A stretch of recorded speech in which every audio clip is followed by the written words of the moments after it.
Hi, my name's Nicholas, and I'm the director of Tiny Arc Consulting. We specialize in these modular buildings. Today we're going to be looking at this wooden insulated yurt. It'll go up in a weekend, and similarly a tiny house built from insulated wood panels.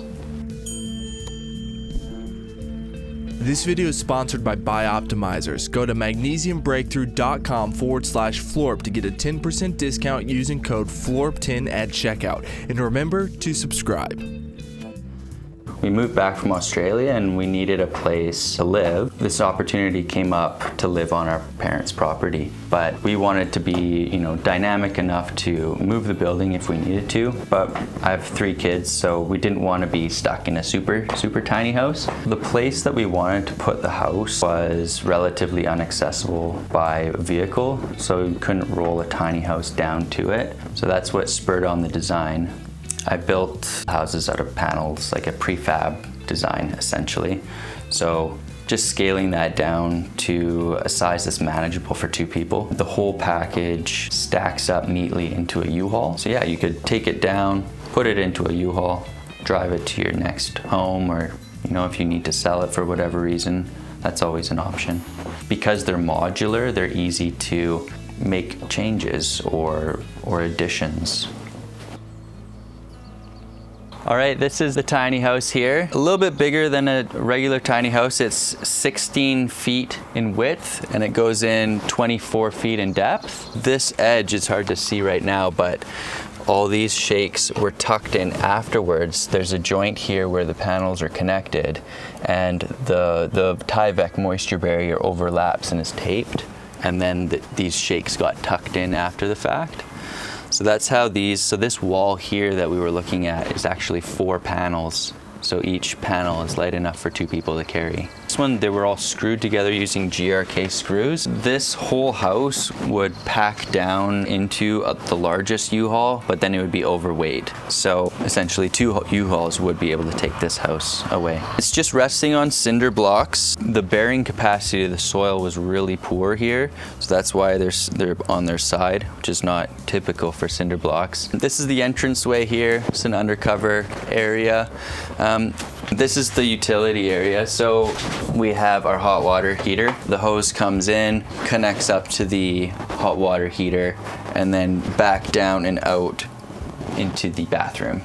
So we have hot water in the tub, and it's an outdoor hot water heater because the indoor ones you really like a little bit more complicated. You need to vent them and everything. So this is just a simpler, cheaper solution for that. These 2 propane tanks are just for the hot water that we're running here.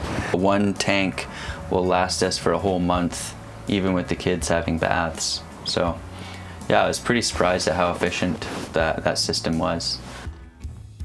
So this is our living room space. So custom built couch using natural latex foam and designed specifically to fit in this space. And we have our little storage areas underneath.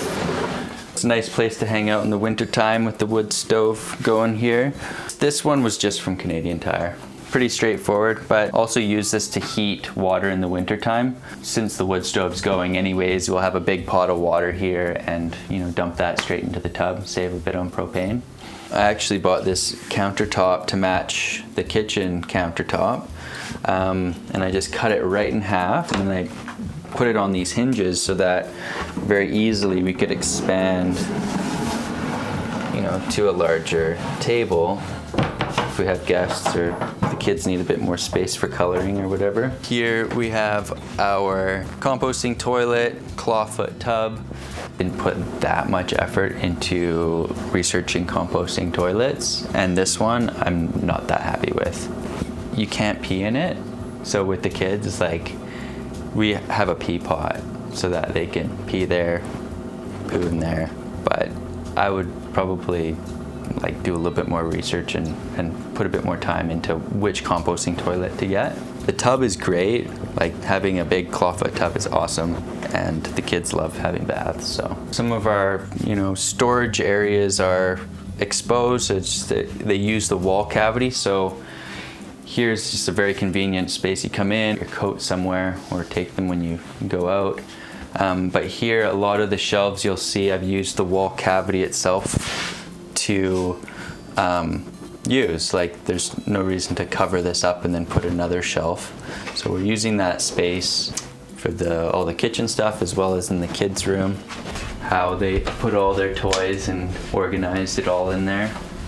Like I said, I have 3 kids, so see there's the babies, the middle child, and the oldest gets to sleep up in the loft. Even have a cozy little play space under there. The kitchen, it's pretty basic, but it works relatively well. We just have a camp stove, actually, a gas camp stove and propane. So that works well for us. And the water is, again, just coming in from a hose. Just cold water here, but if we need hot water, we just take it from the tub. This goes to a pit outside that collects the water, and we put a bit of mulch on top that can be replaced. I cut out the sink to install the sink, and I used the countertop cutout to extend the cutting space. That was a nice little bonus. The fridge doesn't take too much power, so this is no problem running on the 15 amp. This with the lights, the vacuum, could all be running at the same time. Because all the panels fit together and then, you want them to come apart, all the wiring I installed after the panels were together, and they're just running along the edges. Considered maybe putting like a piece of trim to conceal it, but it wasn't really bothering us that much, so I just decided to leave it.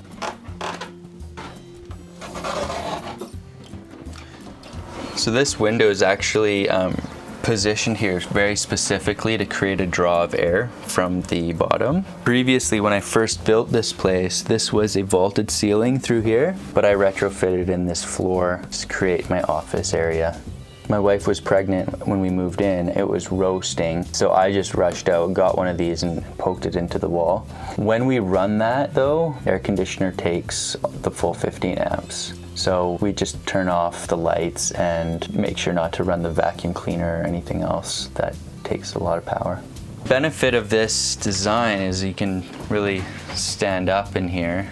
It's a little bit more spacious. This is our king size bed. Originally, I designed this to have the king size and a single bed next to it. That's what drove this space. But as the kids grew up a little bit, then we moved the single downstairs. Even though it's 500 square feet, it was even a little bit cramped with 3 kids. So that's why we built this yurt as like an additional space for us to live in. I took lessons learned from the house and applied them to this yurt to make it a little bit better. It is founded just on these cinder blocks. Again, these are just placed sideways because of the bearing capacity of the soil. The yurt itself is quite light and really acts as a single unit to distribute the loads. So it might teeter-totter depending on how the soil is behaving, but it acts as a single unit, very structurally sound and connected. On the outside, I just used shakes for this one. My wife really loves the look. Underneath the shakes, we have Tyvek moisture barrier. And then just a standard plywood, and inside the plywood there's the 2x4, 16 inches on center, and the cavity is fiberglass insulation. And then on the inside you have the vapor barrier, which wraps the inside of the panel and it protects any moisture from condensing in the fiberglass layer. I'll just take off one of the joints, so that will give you an idea of how much of the panel is prefabricated. These corner pieces are the edges of the panels. So the Tyvek from this panel overlaps the Tyvek from this panel. It gets taped, and then you put the finishing pieces on. There's bolted connections on the inside, but that's how these panels are waterproofed. I just used metal because it's quite durable and easy to install. So the panels get assembled together, and then similarly to these edge pieces, the roofing then gets put on afterwards. On the outside here, you can see the roof panels are held together with the bolts, similarly pre-drilled So the assembly of the panels is simply putting the bolt through the hole and tightening the bolt. 2 for the bottom, and then at the top you can kind of get a glimpse of how they're connected to the central ring in there as well. Basically, I custom built that skylight from acrylic panels. They're silicone together, and then the frame is on a hinge so it can lift up, and on the top that joint is covered with metal flashing again, which is all siliconed in, so it's very waterproof.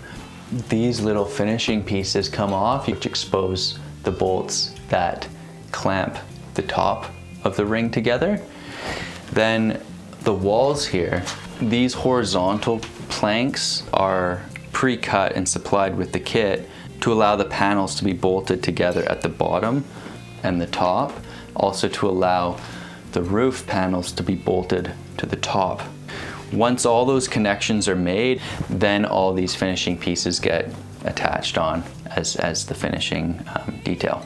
If someone wanted to put in electrical or plumbing, the simplest way is to come through the floor. This space, he's totally fine with just a small ceramic heater in the winter. So this is just a custom built shelf thing here. But we just have a small hole here. He's coming through the floor. That's enough for what we need. If someone wanted, you know, a little sink, maybe just drill a larger hole straight through the floor and run that out. It's the simplest, doesn't need a lot of waterproofing. In British Columbia, there are regulations that allow people to put up small buildings. Under 10 square meters is the regulation. So I offer these yurt kits with a number of different sizes available, ranging from around 14,000 to 20,000 within that footprint, so that an owner doesn't necessarily have to go through that whole permitting process. Also, because it's just resting on cinder blocks, it's not a very permanent type of structure. If it's, you know, a project that you want to build yourself and you want to, you know, be involved with that, it's very simple to put together. One really big thing I noticed is that because I put everything together myself, I felt like I really had ownership of the building and I could fix things myself. Like, you know, if the kids colored on the wall, no worries, I can sand that off, right? So it really gave me that good connection with my home, and I felt confident, you know, fixing things as I needed. I would hope that that feeling could be passed on to people that, you know, bought a kit, assembled it themselves, and then they would feel confident about how everything fits together, and you know, they could make modifications if they wanted to. They would have that intimate understanding of their home. What is the #1 mineral that beats stress, fatigue, and helps you get better sleep? It's magnesium, but not just any magnesium. This is Magnesium Breakthrough from Bioptimizers, and it combines the 7 essential forms of magnesium to help you sleep better, stress less, and just generally experience more peace throughout your day. Now, most magnesium supplements fail because they use synthetics or preservatives, but when you get all 7 critical forms of magnesium, you get a serious upgrade. From your brain to your body, your sleep gets better, muscle tension goes down, and so does pain and inflammation. With this one simple action, you can reverse magnesium deficiency in all of its forms and start feeling the benefits quickly. So click the link in the description below and go to magnesiumbreakthrough.com/FLORB to get a 10% discount using code FLORB10 at checkout on Magnesium Breakthrough. I recommend you check it out. When I take it, I notice a difference in my sleep. I'm almost done with this bottle here. So click the link in the description or the pinned comment and go to magnesiumbreakthrough.com/FLORB and use code FLORB10 for a 10% discount. Thank you for watching. Have a great week.